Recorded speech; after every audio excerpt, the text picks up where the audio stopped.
Troisième semaine des ateliers Dordogne 2050. Ce soir, on vient de terminer la réunion de Firbé, on est en Haute-Vienne. On a parlé aujourd'hui beaucoup zones humides, plans d'eau, les enjeux de la réserve en eau des têtes de bassin. On a aussi parlé des enjeux de l'agriculture sur ce territoire. Hier, on était dans un contexte plus urbain, on était à Trélissac, dans l'agglomération de Périgueux. Alors là, il était question beaucoup plus de problématiques de ruissellement, de l'eau dans la ville, du pluvial, mais aussi l'eau qui vient des bassins versants amont.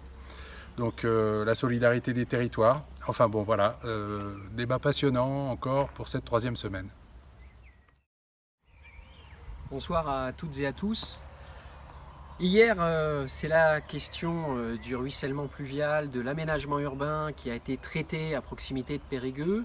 Aujourd'hui, à Firbec, c'est davantage la problématique de la restauration des zones humides qui était au programme. Demain, à la Lande de Fronsac, on traitera évidemment de la problématique viticole eu égard au réchauffement climatique. On peut d'ores et déjà, au 6e atelier, dresser un premier bilan.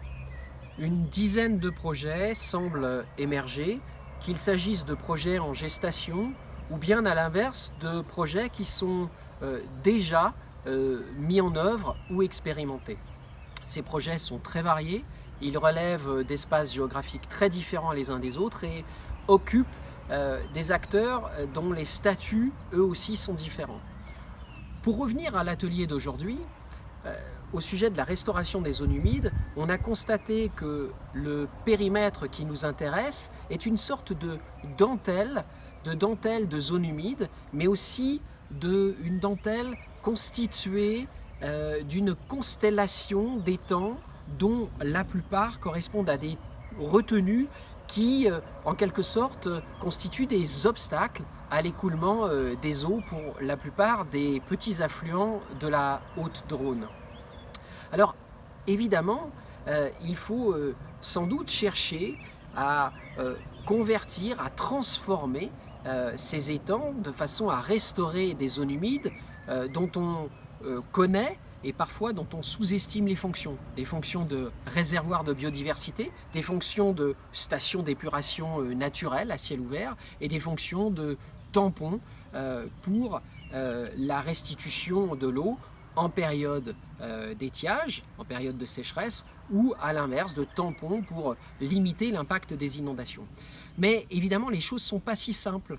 La restauration des zones humides, ça veut dire qu'il faut se réapproprier, comprendre aujourd'hui qui est propriétaire de ces étangs, quels sont les usages de ces étangs, quelles sont les fonctions actuelles et les fonctions pour 2020, 2030 et peut-être au-delà.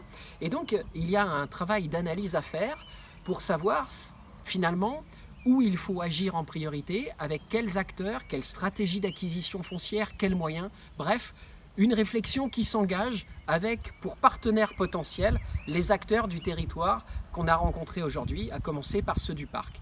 Bref, un chantier supplémentaire, un chantier qui s'ajoute à la dizaine de projets que je viens d'évoquer.